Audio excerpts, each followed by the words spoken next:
How to set up a Freezone company in Dubai, everything you need to know in one video. I will cover everything from process, the exact steps, how much it will cost, and all the tax requirements and everything basically you will need to know in order to be able to set up a Freezone business in Dubai. So let's get right into it. What's a Freezone company in Dubai? To begin with, a Freezone company is basically a company that is registered in a special economic zone, in a free zone in Dubai.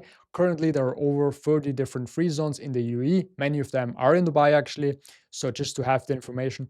And that's a key difference to the mainland company. A mainland company is a different legal entity. It's fundamentally different legally. So you have to keep that in mind. A mainland company is mainly used for businesses that actually want to do business in the UAE, like a brick and mortar business, like a coffee shop or a construction company or whatever the case may be. It's basically for B2C or physical businesses in the UAE. But if you have an international business or you want to do business within the free zones and to some extent in the UAE B2B wise, then you can definitely set up a free zone company, which will be much cheaper. But know the differences. So the first step is actually to choose the free zone. And this is a very important step. Many people miss out on that or actually get it confused because different free zones have different licenses for different activities. So you want to make sure you have the right free zone in order to be able to carry out your business activity. Because if you choose the wrong one, you get the wrong license or the wrong activity.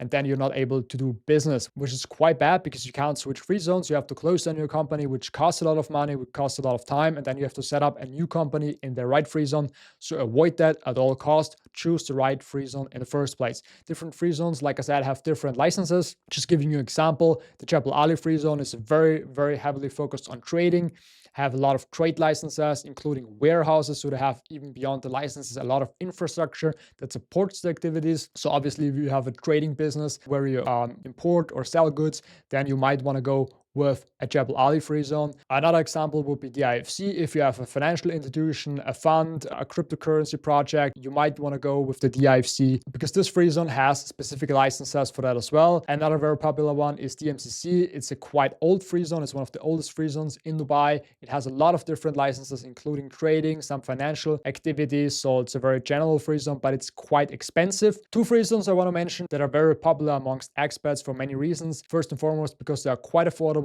and they have a lot of different licenses. So most people will actually be happy with those two. First of all, that's Dubai Silicon Oasis, also referred to as IFTA. And the other one is Meydan. Meydan is actually a free zone owned by the government itself. And those two free zones are very popular. They're very fast, efficient. They're actually located in Dubai and they offer many different licenses for all sorts of businesses. But if you're not sure, obviously contact Dubai or a professional like me and get an individual consultation to figure out which free zone is right for your business. That is very important. Second step will be actually to incorporate the company. You don't need to travel to Dubai. You can do it completely remotely. So if you're from Germany, Switzerland, UK, wherever the case may be, you can set up the business remotely, and it's actually recommended to do so because it will speed up the whole process. During the setup, obviously select the right activities. We've talked about that before. You want to make sure you have the right licenses along with the right activities chosen in order to be able to do business. The next step would be opening a bank account, but not so fast because banking in the UAE is quite limited if you don't have a residence visa and an Emirates ID in place. There's very limited opportunities when it comes to banking in the UAE. Only EMBD, Emirates National Bank Dubai, allows banking for expats that don't have a residence in Dubai.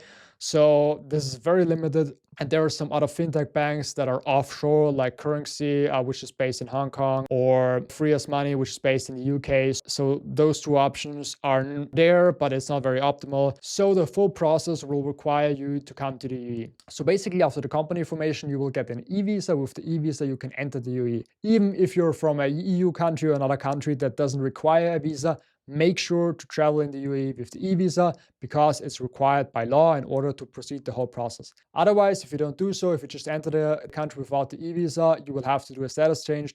This will cost you a lot of money. This will cost you unnecessary money and will delay the whole process. Upon arriving to the UAE, on the first day, you can do your medical test. It's a quick test. We've talked about this before. They just scan your lung, do a quick x-ray, and then take your blood. They're basically just checking for highly infectious diseases like polio or HIV. And this takes only around 30 minutes with a waiting time. And after 1 to 3 hours, you will get the result. There's many facilities in Dubai. It's a quite streamlined and efficient process. So you can definitely do upon arrival on the first day in Dubai. Then after that, you have to fill out your Emirates ID application. It's a quick form that you need in order to receive the residence visa and the Emirates ID. After that, you take the medical test result and the Emirates ID application and go to another governmental facility. That's usually a typing center where they do the biometrics. Biometrics is key because they take your fingerprints in order for them to save it on your Emirates ID. So if you don't do it, you don't get the Emirates ID. You might get the visa, the residence visa, but you don't get the Emirates ID, but you definitely need both, the Emirates ID and the residence visa. The Emirates ID will be delivered after a couple of days in form of a physical plastic ID card. The residence visa is nowadays virtual, so you can have it in your ICP app and as a PDF that will be sent to you to your email.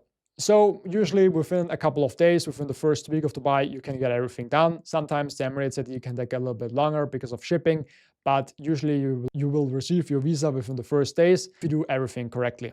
After that, you can set up your personal bank account as well as your business bank account. Most Freezones actually provide you with virtual address for your company, so you don't need to rent an office space.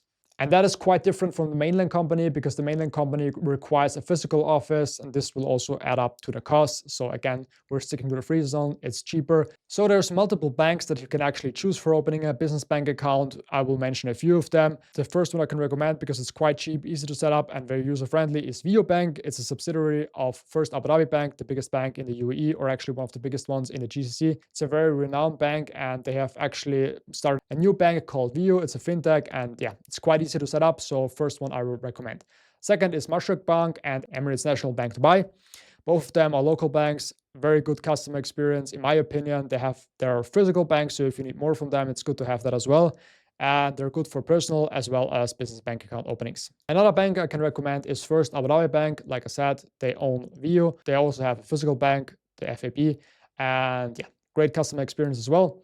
If you go there, usually they ask for higher income requirements for personal accounts as well as business accounts. Now you're done. Not so fast because there are actually tax requirements in the UAE as well. Doesn't matter if you have a lot of revenue or not, you have to register your company for corporate tax. That has to be done within 90 days. Otherwise, you will receive a fine of 10,000 dirham, which needs to be avoided, obviously. So make sure you do that or consult a professional that will do it for you. We will do it for every single one of our clients within a couple of days after company information is done. But make sure you take care of that, as well as quarterly VAT filings if you qualify, or annual filings, no matter of the revenue. It has to be done at the end of September. On the following year, you have to file your taxes. So basically for 2026, it has to be filed by 2027, end of September, and so on. So yeah, quite simple, quite straightforward. You have bookkeeping, annual report, tax filing in place. If you need help with that, contact us directly. The link is down below. Beyond that, you have to pay 9% corporate tax, but the 9% corporate tax is in fact in reality a lot lower because there's still a threshold of around $100,000 that you don't need to pay tax on. Plus you can pay yourself a salary that is not taxed. So obviously there's a limit to that, but usually $10,000, $15,000, $20,000 per month are easily can be paid out to the general manager as a tax-free income and obviously lower your whole profit of the company and potential tax burden. Beyond that, we have to evaluate on a case-by-case basis, but we can definitely help you with that as well. Some Freezone activities are actually tax-free. We call qualified activities, and they're exempt from tax. I will put a list here, but usually involves like special activities like aviation, precious metal trading, oil trading, or businesses like that. Last but not least, let's talk about costs. What will be the whole cost of the setup, including the Emirates ID, the visa, and everything. The company itself will only cost you around $3,000 to $4,000, depending on the Freezone, but the whole setup usually around $5,000 to $6,000, depending on the Freezone. There's differences. Obviously, Freezones outside of Dubai, like Ajman, Ras Al Khaimah, a little bit more affordable. The ones inside Dubai are more premium, and I would recommend them. They have better customer support, and they have a better reputation, in my opinion. So go with them, but usually it will cost around, depending on the Freezone, for the whole setup, around $6,000. If you consult a professional, it will obviously cost more than that, but you will get a very streamlined, proper process, and you don't waste time and money because if you don't do it. Because I've mentioned a few pitfalls, there are quite a few, so definitely avoid any fines or any wrongdoings. And if you want to get it done as quickly as possible, obviously get a consultant. We help our clients with that. If you need help with that, contact us directly, book a call with me. I'm happy to offer you a consultation at first, and then we see how we can help you best set up in Dubai, move to Dubai, and be fully compliant in the UAE. So I've covered the most important aspects when it comes to Freezone company information in Dubai. If you have more questions, leave them down below in the comments or book a call directly with me. Happy to help you out, like I said. And that's it for this video. Looking forward. See you next time.